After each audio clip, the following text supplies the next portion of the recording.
organismā pirms tam.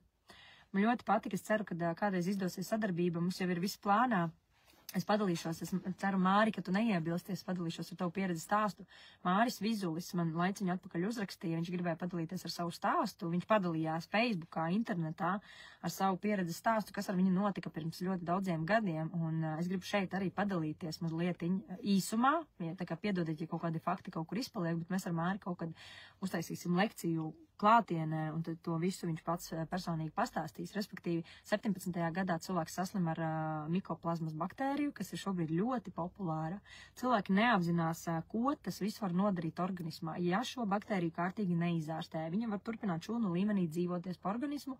Vienā brīdī var palaist, piemēram, Epsteina-Barra vīrusu, kas ir ļoti agresīvs vīrus un var izraisīt ārkārtīgi daudz dažādas komplikācijas, kas liekas it kā nesaistīti ar tā brīža kaut kādām problēmām. Var sakot, mikoplazma baktērija, Epsteina-Barra vīrus, toksiskais piesārņojums organismā, kas ir dažādas vielas no dažādiem materiāliem, no aerogriliem, lētiem, var dabūt smagos metālus organismā. Mikroaviņu krāsnis iznīcina pilnībā uzturvielas mūsu pārtiks produktiem, ja mēs tur sildam. Teflona pannas, pat čučut saskrāpēts, jau piesārņo organismu, ja? Plastmasas trauki, plastmasas iepakojumi veikalos, kur ir mikroplastmasa, kas nonāk organismā, toksīni, metāli, plombes, man ir 3 sudraba plombes, paldies Dievam, viņas nav urptas nekad, bet ļoti daudziem ir populāri šobrīd izņemt sudraba plombes, lai ieliktu baltas plombes, kas ir tāda, smukuma tāda vēlme, ka vienkārši gribu uzlabot to, kas tur ir. Bet, kas notiek, ja mēs sudrabu, kas ir toksiska viela, un ir jau ļoti daudz pētījumi, ka tā ir toksiska viela, maziem bērniem un grūtniecēm šīs plombes arī Latvijā vairs nedrīkst likt. Bet ir, kur vēl ieliek, un pat nepajautā vecākam viedokli. Ir gadījumi, man arī TikTokā viena dāma uzrakstīja, bet man tikko nesen bērnam pilnu muti ar sudraba plombēm ir sabāzuši. Sudraba plombes ārsts drīkstot ielikt tikai tādā gadījumā, ja citu variantu apmēram nav, ja, bet kā tas ir citu variantu nav? Ieliec balto, izkrīt ārā, ieliec vēlreiz balto plombi. Kāpēc jāgrūž iekšā ar smagiem metāli?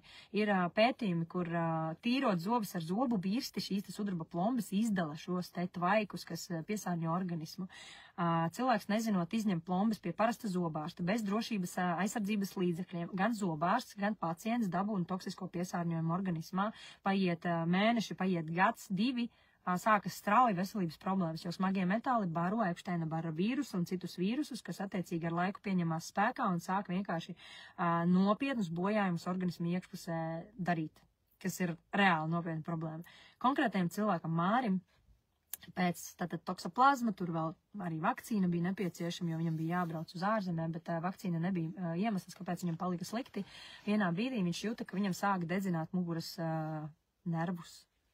Sāk dedzināt ļoti lielas sāpes, ļoti lielas problēmas parādās, un tad kaut kādā vienā brīdī sākās visi izmeklējumi un viss, jo sākās muskuļu krampi, nopietnas veselības problēmas, viņš nonāca līdz diagnozē, es aizmirstu nosaukumu, kad notiek muskuļu distrofija, tātad muskuļi netiek baroti, nav impulsi no smadzenēm, šie te nervu impulsi nenovadās līdz muskuļiem, un viņš varēja palikt ratiņkrēslā uz visu atlikušo dzīvi. Slimība ir neārstējama, pilnīgi neārstējama slimība Latvijā, ja, un vispār medicīnā šī slimība nav ārstējama, tāpat kā lielākā daļa saka, mums medicīna nevar izārstēt, bet tas nenozīmē, ka risinājumu nav. Konkrētais cilvēks devās Māris uz ASV, savāca visu iespējamo naudu, bija nepieciešami 35 000. Viņš aizdevās uz ASV, kur tika veiktas peptīdu injekcijas visos muskuļos, ļoti daudz simtiem injekciju dienā, injekcijas tika iedotas līdzi uz mājām, viņš ilgu laiku veica šīs injekcijas, viņš ieguva laiku, bet neizārstējās. Un tikai tad, kad nonāca līdz tam brīdim, kad organismā ir kaut kas, kas to izraisa, kaut kas, kas bojā šos te nervu šūnas, tad ir nerva kodols, un tad ir tāds es nezinu, kā viņu sauc, tas neirons laikam, ja, un šis te neirons izira līdz tam, kad nevarēja atnākt impulss līdz šūnai. Šeit pa vidu sākās problēmas. Tad nervu galu bojājumi, un to dara arī Epsteina-Barra vīrus, ja ļoti lielā daudzumā organismā, ja. Visi domā, ka Epsteina-Barra vīrus ir iespējams diagnosticēt ar analīzēm. Tas notiek pašā sākumā, kad cilvēks ir tikko saslimis. Būtībā Epsteina-Barra vīrusam ir 4 stadijas, pie 2. stadijas to var diagnosticēt, 3. 4. stadija viņš aiziet iekšā organismā šūnu līmenī. Šūnā nav tādas diagnostikas pasaulē, kad varētu diagnosticēt, kas ir tavā šūnā. Un tad, kad kaut kas ir tavā šūnā, kas notiek, sākas autoimūna reakcija. Imūnšūna nav idiota. Viņa zina, ka tavā šūnā kaut kas ir iekšā, un sākas uzbrukums tavai šūnai, iznīcināt tavu šūnu, kur iekšā ir vīrus. Jo imūnšūna zina, ka šūnā ir iebrucējs.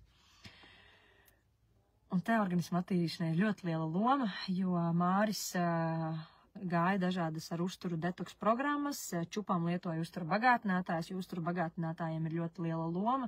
Savā pieredzes stāstā viņš stāstīja, ka tās bija pat 40 dažādas vienības, pilns no aihara, viss kaut kas viņam tur bija sapirkts, vesels ir fotogrāfija ar to arsenālu, jo, ja tu nezini, kas ar tevi notiek, tad vismaz grūdi iekšā visu, ko tu vari iegrūst, jo ar kaut ko jau tu trāpīsi, ja no uzturu bagātinātājiem vispār nevajag baidīties, jo uzturu bagātinātājs, kas tas ir? Tas pats, kas ir mūsu ēdienā. Īstenībā, uzturu bagātinātājs ir tas, kas vairs nav mūsu ēdienā, jo ar ēdienu mēs vairs nevaram sevi izdziedināt, mums ir nepieciešami papildspēki.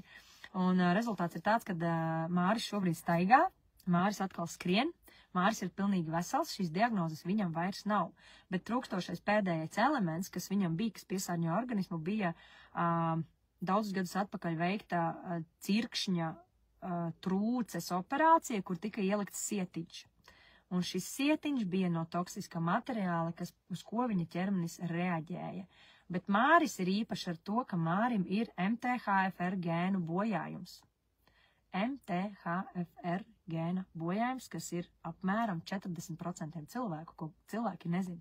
Ko nozīmē gēna bojājums? Tas nozīmē to, ka šiem cilvēkiem ļoti slikti metilējas B grupas vitamīni, tātad ļoti slikti attīrās akna pie vakcīnām, pie medikamentiem, pie neveselīga dzīvesveida, neveselīgas pārtikas, pie sadzīves ķīmijas, pie pārmērīgu putekļu daudzuma, pie smagajiem metāliem, pesticīdiem, herbicīdiem un tā tālāk ķermenis netiek galā.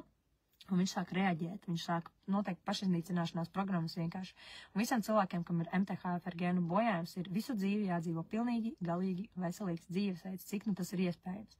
Māris šobrīd ēd bioloģiski ļoti tīru pārtiku, tā bija iekaisuma mazinoša diēta, tās bija dažādi detoks kūras un tika pat izmests paklājs no mājām, jo tur ir putekļi un putekļu ērcītes un viss maksimāli no savas dzīves vienkārši tika izsvītrots ārā viss, kas varētu piesārņot organismu, kas viņam iedeva fantastiskus rezultātus, un tikko izņēma šo te diska trūces sietiņu ārā, sākās strauja atvesaļošanās. Tas ir reāls latvietis, reāli Latvijā, reāli stāsts no 17. gada līdz mūsdienām, dzīves, brauc pa Latviju, dalās ar savu brīnumaino atvesļošanās stāstu. Jo, manuprāt, ja Māris ar to tika galā, tad jebkurš cilvēks var atjaunot sev jebkādu stāvokli organismā, atbrīvoties no holesterīna, no spiediena, no ādas problēmām, no akna problēmām, noņemt no saptaukošo saknu, atbrīvoties no diabēta, no celiakijas, no jebkā, ja celiakija nav iedzimta, protams, ja tas ir dzīves gaitā, ja. Mēs varam būtībā atjaunot ķermeni pa 99% gada laikā ir pilnīgi iespējams atjaunot ķermeni. Jautājums, vai jūs to gribat? Vai tomēr ir programma galvā? Ārsts man teica, ka man visu mūžu jālieto šitie medikamenti. Tas ir, ko nozīmē ārsts man teica? Tas nozīmē, es esmu bērns, es nevaru uzņemties atbildību par savu veselību, es nevaru neko savā labā izdarīt. Es meklēju kādu citu, kurš atbildēs par manu veselību. Tas ir bērns, bērna pozīcija. Es aicinu izkāpt no bērna pozīcijas, paskatīties uz savām veselības problēmām aci pret aci, kas tieši man kaiš, apskatīties, kāds ir mans dzīvesveids, ko es ēdu ikdienā, vai es lietoju vai nelietoju uzturu bagātinātājs, kas notiek ar manu zarnu traktu, kas vispār notiek ar manu organismu kopumā, un sākt viņu kārtot.